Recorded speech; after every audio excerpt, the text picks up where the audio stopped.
Hai, Assalamualaikum. Mams dan Bunda di rumah semoga selalu dalam keadaan sehat ya.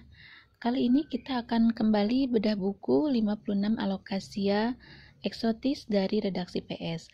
Kita sudah sampai ke episode yang ke-8 ya. Di episode yang ke-8 ini kita akan membahas bagaimana supaya alokasia kita tetap sehat selamanya. Nah, nanti akan diberikan 3 langkah ya, atau 3 cara, yaitu tentang cara penyiraman, kemudian cara pemupukannya, dan juga terakhir cara pengendalian hama dan penyakit. Simak sampai habis ya.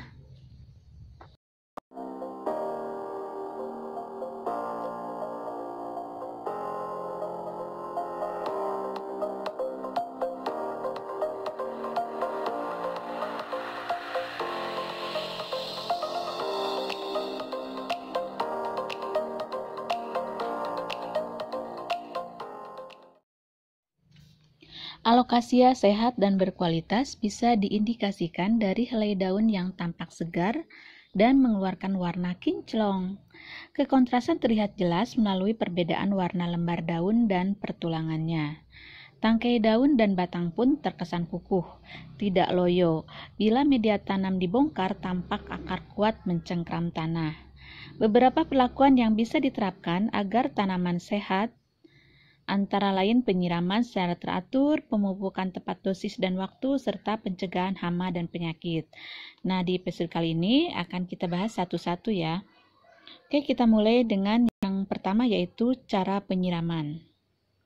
Seperti tanaman famili Arecaceae lainnya, Alocasia membutuhkan air untuk tumbuh dan kembangnya. Frekuensi penyiraman cukup dilakukan 2 kali sehari saat kemarau dan sekali sehari kala musim hujan. Penyiraman sebaiknya menggunakan air sumur atau air ledeng yang telah didiamkan selama 2 hari, agar kandungan kaporitnya mengendap.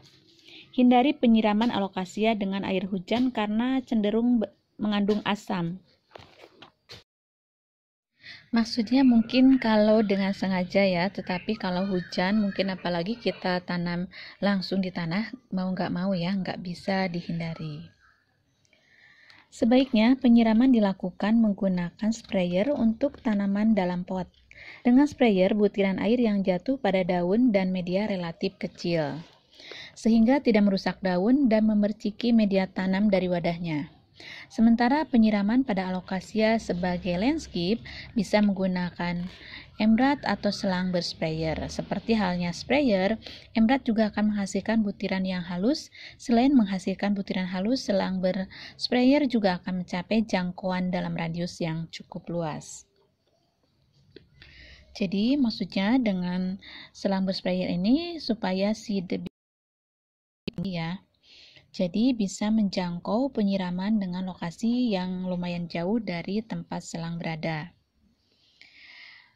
Oke, selanjutnya kita membahas pada bagian kedua ya. Bagian yang kedua yaitu pemupukan. Sebagai tanaman yang menonjolkan pesona daun, Alocasia rakus pupuk kandungan N tinggi. Berikan pupuk NPK seimbang dan N tinggi pada saat penanaman dengan dosis 1 sendok makan per pot. Bulan selanjutnya, pupuk diberikan secara rutin dengan takaran dosis tepat. Ada beberapa alternatif pupuk bisa diberikan pada alokasia. Pupuk NPK slow release misalnya Dekastar baik diberikan setiap 3 bulan.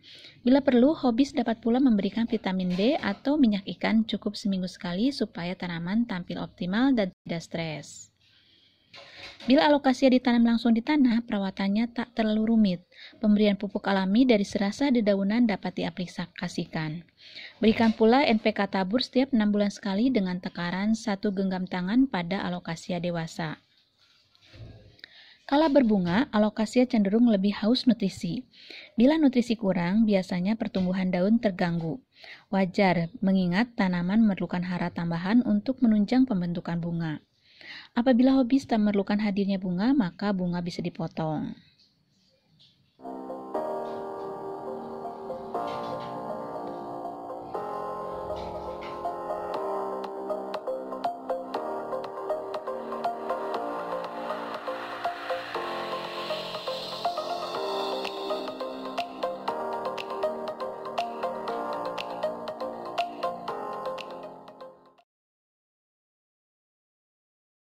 Sekarang bagian yang ketiga ya, yaitu bagian yang terakhir yang akan kita bahas mengenai pengendalian hama dan penyakit. Salah satu syarat mutlak menghadirkan alokasia berkualitas ialah dengan menghindarkannya dari segala kemungkinan serangan hama dan penyakit. Sesungguhnya tanaman eksklusif ini cukup kebal, hanya saja pada musim hujan dengan tingkat kelembaban tinggi, tanaman cenderung rentan dan perlu dijaga ekstra. Apalagi secara estetika memang tak layak dipandang. Beberapa penyakit dan hama yang kerap menghantui kecantikan alokasia adalah cacing, keong, kepik, dan jamur. Penyakit fisiologis juga kerap menyambangi tanaman flora hujan tropis ini. Nah, sekarang kita bahas satu-satu mengenai hama dan penyakit pada alokasia ini. Yang pertama adalah cacing. Media organik seperti kompos dan pupuk kandang biasanya membawa telur cacing. Nematoda ini sangat menggambari akar-akar alokasia dan tak segan untuk memakannya. Serangan langsung dari bawah ini otomatis membuat tanaman tak dapat menyerap unsur hara. Lambat laun alokasia pun akan layu dan mati. Keberadaan cacing bisa diketahui lewat kotoran yang menyerupai gundukan tanah pada media. Solusi dengan mengambil cacing secara manual. Bila alokasia ditanam di tanah, hobis bisa menyiram permukaan dengan air sabun. Hama yang kedua yaitu keong. Keong atau siput merusak daun alokasia dengan memakannya sehingga tampak berlubang. Biasanya keong bersembunyi di bawah permukaan daun, di antara pelepah tangkai daun dan media tanam. Jika jumlah hama ini tak terlalu banyak, ambil saja secara mekanis.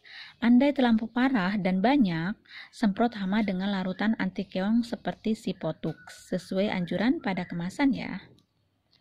Yang ketiga adalah kepik.